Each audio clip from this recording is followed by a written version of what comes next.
welcome everyone to another SCOOP Cyber podcast here in the Carasoft studio in Reston, Virginia. Just a little bit about SCOOP Cyber. We're a value-added reseller in the Carasoft ecosystem, focused on emerging and disruptive technologies, and that brings us to our podcast today with Trout Software. Very interesting topic, an important topic about operations or operational technology. As we all know, the threat landscape is increasing exponentially, especially with AI and AI bots and everything in the speed of just the cyber threat. When most people think of operation or of technology and zero trust, we think of laptops, networks, the traditional IT infrastructure. But what about everything else in an industrial environment? The industrial control systems, the cameras that protect the buildings, the sensors, all of the systems within the industrial operational environment are under huge threat, yet traditional zero trust models don't really help with that. And that brings us to, why Trout is here, which is purpose-built technology to focus on this problem domain. I'm Steve Krupperman, the host today, and again, delighted to be here. And joining us, again, as I mentioned, is Trout Software. Do some introductions, so if you guys don't mind, saying your name and where you fit into Trout, and then we'll take it away from there. So, again, welcome everyone. So, tell us a little bit about yourself and your role, a little bit about your background, and then we'll take it from there. So why don't we start with Mark? Sure. Thanks, Steve. Thanks for having us. Yes, I'm Mark Hoover. Thanks for all of this. I'm in business development here at Trout, and prior to Trout, most of my time was in the military. Majority of that time was in Special Forces, where one of my main roles was in communications, which encompassed secure, communication security and cyber as well. So, well, first, thank you for your service. We're all appreciative of everything everybody does in the military to protect us, and I think your perspectives are important because you were actually a practitioner in the space, what gives you tremendous insights. Our next guest is Florian. So, Florian, if you don't mind. Yeah, I'd be happy to be here and chat about all of this today. My background is more in the civil space. I worked for 10 years in data science and security. Especially my last experience was at Google, where I worked on the model of Zero Trust, on CM systems, and a lot of great technology that lived in the IT world, in the traditional computer world. And we started really Trout to bring these advanced technology, these great solutions to more the real physical world, to the OT environments, to everything you described before. So really excited to talk about this today. So I always love digging deeper. You left a career at Google to start this, so obviously a passion for this, but you saw a gap in the cyber posture organizations have that's critical to solve. So, what were you thinking? Why decide to start a company just focused on that? And sort of what is the mission of Trout? I think we saw different gaps in the cybersecurity ecosystem. There is a lot of companies that try to tackle, but it's also fast moving, and so you have a lot of different holes. For us, it's been really an iterative process. We started more in the SIM space and tried to reinvent some of the technology there. And it's a really challenging market. And then we started to work with physical companies, with ski resorts in the Alps, for example. This is a great station if someone wants to go there. And we started to realize that in the physical world, you have some constraints, you have some lack of maturity that makes it a really interesting and prime segment to focus on. And so over that period of time, that iteration, that fine-tuning, we really identified both OT physical elements as well as the technology we built as the perfect fit. And so that's when we started to accelerate and grow the team and pursue this as fast as we can. Perfect. I didn't know when we were going to do this, but we do have a Trout. I wanted to show the audience what we're talking about, so if you guys could... I think it's in this cup, right? Unless it's at the plant. This is a demo box or something we use mostly for labs or small environments. course. And then we have like larger appliances also so far. So what we're talking about, and we're going to get into a lot more detail, is a box that goes on the network that now protects your IT infrastructure. So we'll talk in detail what this really does, but I wanted to give everybody an understanding. Implementation times are quick, and just to put it in context of what Trout does, and also they do all the manufacturing, U.S. based, so really cool, and we'll talk more about these. They make a great stocking stuffer for those that are getting ready for the holidays. Okay, so over to you, Mark. Again, define a little more OT and then why these environments are so different. And, the traditional playbooks you have using workflow, whether it's ServiceNow or elsewhere, to protect your network really don't apply perfectly to OT environments. And again, why Trout's so important. Yeah, absolutely. So these environments in the industrial space, they're built for the worker to be, to optimize working. And so it's not necessarily always ideal for setting up a secure network or meeting compliance requirements. These systems have been in place a long time. It's definitely something, that drew me to Trout with this type of, when I started working here, that I could relate to from the military perspective, having to meet some kind of compliance requirements and a less than ideal situation. And a lot of these systems, they have a wide range of lifespans that they are able to keep them functioning for. They might have that workhorse that's been going for a long time. They don't want to get rid of it. They don't want to replace it, but it's still connected, and they might not be able to install security agents on it itself. And so you got to find creative solutions to work around that. And so that's really what you're working with in this type of space, where also there's a cultural aspect that they're maybe not necessarily used to this, the cyber and OT security, especially in like a manufacturing type environment, is somewhat of a recent history type thing. These businesses have been in place for 30 years, family owned, no issues, but now more and more things are connected. They get a new machine and they got to tie it in, or an old machine that they got to keep up. So it's a lot for a business to maintain. Yeah, so interesting, these, cultural shift of people that may have been doing traditional IT for 30 years in the manufacturing plant. Do you see, some training and enablement, or, so that people appreciate what they're doing? Or is there resistance to doing this? Or, who usually is the champion, or who's, taking the lead and pushing the agenda for OT? So, Yeah, I think there is both. It depends.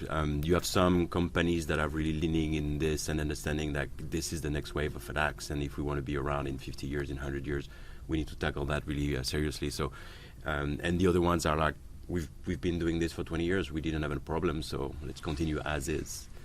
So I think the reality is in between or across all of that shade of nuances. I think if you look at cybersecurity, at the end of the day, it also needs to be in the background. It doesn't need to be blocking systems, slowing down the team. And so that's where you really have a challenge to make it happen on the shop floor or in OT environment. If people need to go through hoops or bring a laptop to do two-factor authentication when they have gloves and masks and stuff, it's not going to work.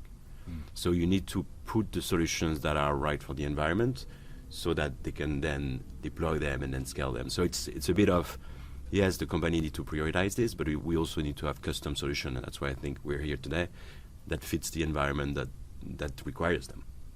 So, Mark, a lot of organizations not really understand how many OT devices that are out there. Mm-hmm. And just for the audience, again, that might be new to this, definitely IT, we're all comfortable with. But give us some examples of devices or workflows of OT that are in an operational environment. So a lot of times it's pretty common that they won't even be entirely sure what all is connected on their network, or be able to see all those connections, or if they can, they might not know what's what. So that's really one of the first things that we prioritize, is getting that good asset inventory of everything that's on the shop floor. So heightening that network visibility is typically a major obstacle for a lot of these businesses. So, and with our access gate, that's what the first thing we do. Okay, Maybe in terms of definition, really we see as IT everything that's a laptop, phone, or kind of a desktop, and everything else is OT. So that can range from a camera, from a production machine, from sensors, from HMIs, control systems. So it's everything that is not pretty much a desktop or a phone. I would think, the new data centers being driven by AI would be, really need something like Trout with all the OT they have. This is a great example because you can think about data centers of this is just servers that are stacked, and that's typical IT. There's a lot of solution there. But there's a lot of systems around that monitor temperature, that monitor the doors access, the cameras, and all of this is typical OT that doesn't have the same level of security or the same level of controls that you have in the IT space. So this is a great example. Mm. And a lot of those they don't necessarily think of as a potential cyber threat that they is an exposure that they have. Yeah, we'll talk a little bit later about the exact threat and the implications if those are compromised. But moving on to Zero Trust, which is not only a buzzword, it's a necessity, right? And it's even propagating, in my opinion, to everything we do in life. You can't trust a phone call. You can't trust a picture. Yeah. I'm not sure I trust you. We're here, we're real. But given that Zero Trust is a priority, and we talked earlier how traditional approaches don't exactly apply to operational technology environments. Talk a little bit about if a key priority of an organization is Zero Trust, how you help, where you would fit in, and how you fit in with that Zero Trust architecture. Yeah. So for anyone that's not familiar, really Zero Trust is a principle of saying once you're inside a network, you still shouldn't be trusted by default. And that's something that was kind of built at Google around 2008 after they had a cyber attack. And that started to say the perimeter defense is not enough in our modern world because there's so many connections. And so really you need to build doors, you need protection within your building so that if someone goes in, the capacity of lateral movements or blast radius is managed. And so that's kind of the principle of Zero Trust. When you apply that to an OT environment, often the way the OT environment have been built is it's air-gapped. We have our machines that are talking to each other, but they're in the corner, so there's no risk there. And what we see is that there's more and more connections to the outside world. You do remote maintenance, you push data to the cloud to do some ML and stuff. And so this model of it's air-gapped is just getting pierced and exploding. And so everything that you need to do is now apply the same principle of Zero Trust, which is how within my OT environment, I still make sure there's those doors and I control who's doing what at what time and really be granular about this. So that's the principle of Zero Trust, how it's applied on OT. One of the core challenge that you have with traditional solutions is that they are what's called agent-based. It's like you install a small piece of software on all your equipment, and that's how you make encryptions, authentication, and so on. In the OT world, it's impossible. You don't have the hands on the machines, on the system. You kind of bought them like this. You plug them to your network, and you can't really manage the software per se. And so that's why you need a unique methodology, and what we build is kind of the ability to build a bubble around each of your critical systems, what we call enclave. And that's really how we tackle Zero Trust in this specific OT environment. Great. And more coming from the government, I would assume this helps government organization meet lots of different mandates and directives from the government. Any examples of things that helps out with? So CMMC is a huge topic nowadays that is one of those examples of a cultural shift that was essentially no choice. That now it's like, okay, we have to meet these compliance requirements. And it's not just with manufacturing and CMMC. If you're healthcare, you have your HIPAA and requirements and sensitive data. Anywhere that there's sensitive data in any space, there's going to be some level of compliance required. Yeah, to piggyback on this one, CMMC is a compliance framework that the DoD has been pushing to all of the defense industrial base, because there was this acknowledgement that kind of Chinese planes were starting to look a lot like the American planes, and so there was probably some leaking happening, and so you had to really raise the bar. And CMMC is how they're looking at the whole entire defense industrial base, which is 300,000 companies. So it's a lot of companies which work with the government and says like now you need to really up your grade and up your game in terms of cybersecurity. And that's kind of like the background on CMMC, which is super interesting, but also happening really fast for a lot of people. Yeah, that, it's key, certainly to government organizations to be compliant and have that zero trust architecture, and that propagates obviously to the commercial environment. So this is a universal threat that everybody's experiencing, and anything to do with physical plant, physical infrastructure, really need something like this, or their threat is wide open. So can we talk about kind of the threat landscape out there? Are there organized threat actors, foreign entities where this is part of their mission? Yeah, so I think if you look about threats, there is a different type of attackers. They're really like the state sponsor, the advanced one, and this is what we discussed a bit before. There is a perception that OT is a great door to gain access to a system because they're less protected, they're kind of forgotten on the side. And so for those state-sponsored actors, this is usually what they look for because they're a prime entry door. And then there's also the rest of cyber offenders, which are more like hobbyists or just ransomware groups, and they're really going for what door is open, and I'm going to get in there. There was a great example of an attack on a space laboratory in Chile. There is no attacker that would say like this is a prime target that has a lot of money to pay, but it's just like it is open. I get in and I trigger my ransomware attack. So you have that spectrum that look at OT as kind of this is an unprotected door. This is a door that's kind of wide open, and so let's get in there. I think with that too, part of it is just those folks that have those systems in place not realizing that they are a target, and that's part of the shift that I think is happening. Yeah. So let's now focus on how Trout helps with that issue.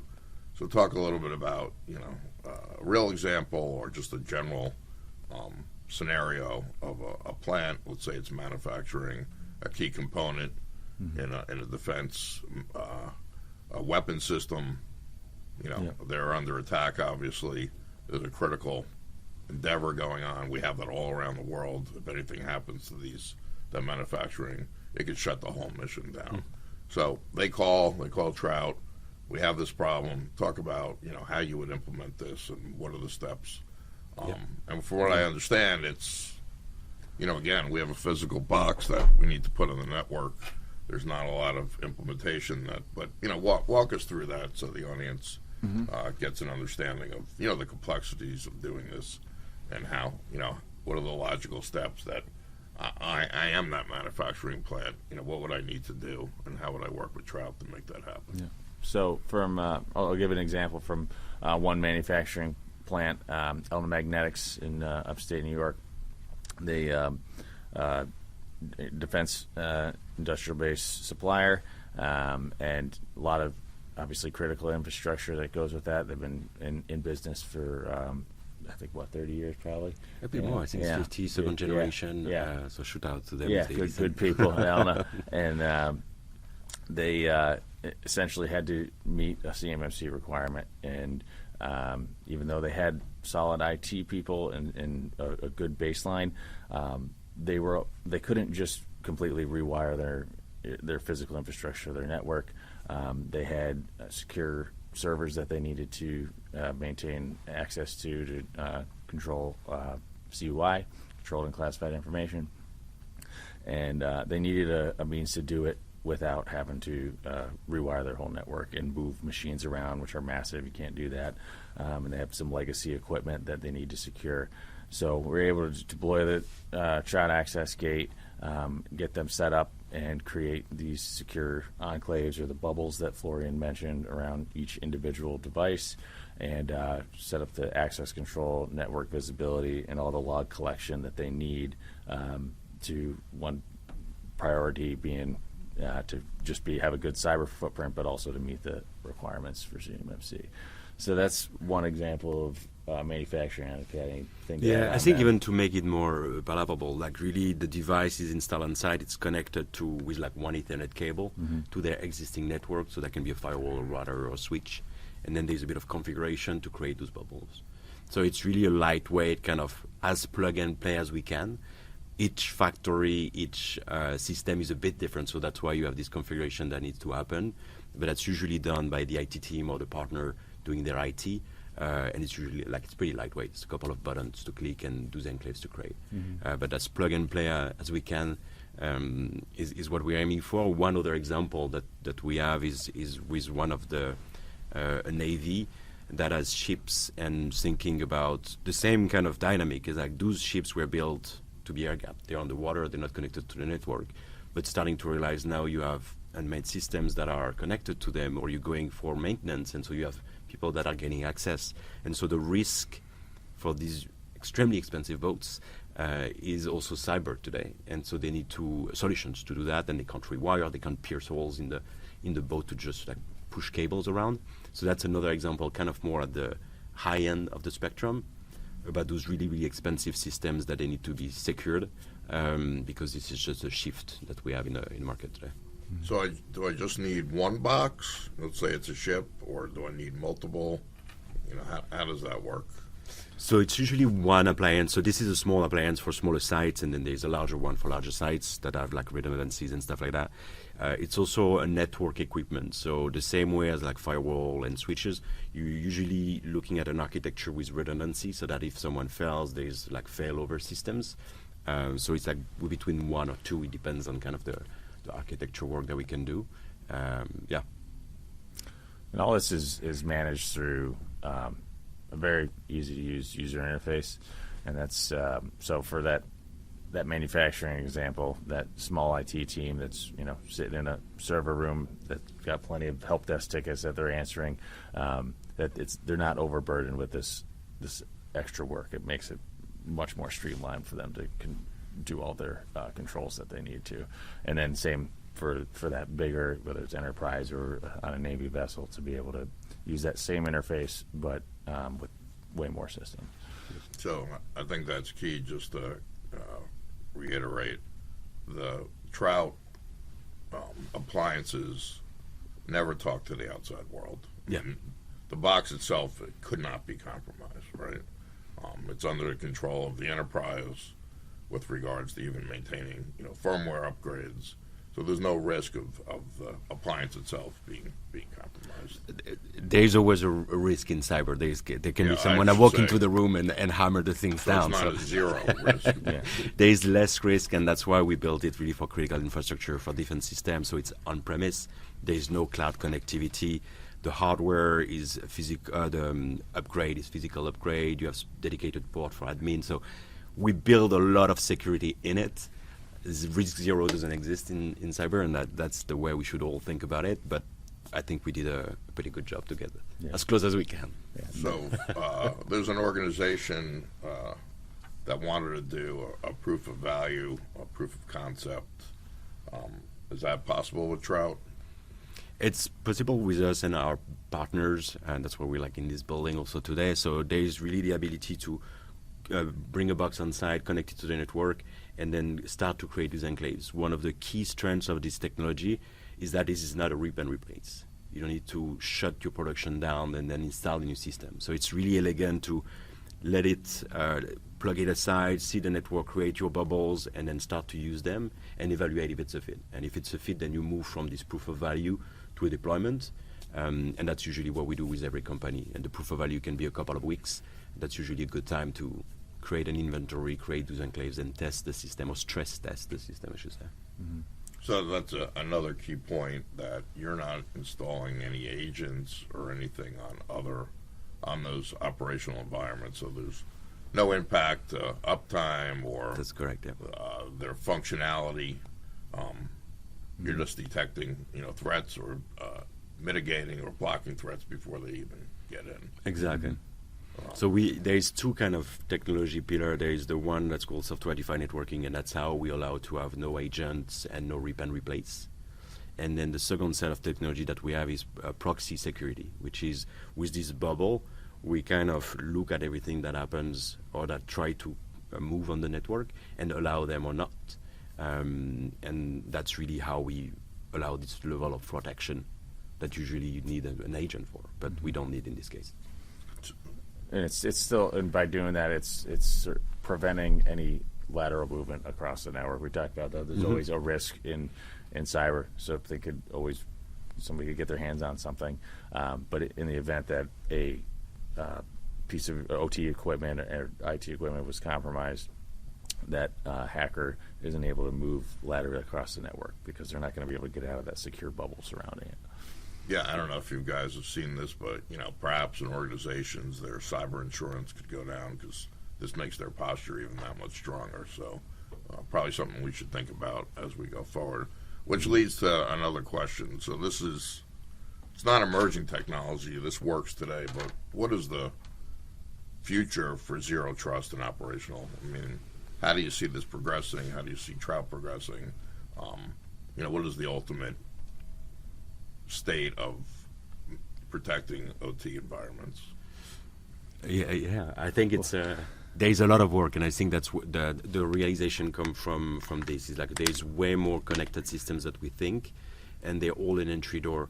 And the notion of lateral movement that Mark had was like it's perfect. It's like their entry door for the rest of the system. So I think the goal for us is that we can cover a lot of the OT footprints and secure them. And having thousands of sites that are powered by Access Gate, and our technology would be really the goal of what we're trying to do.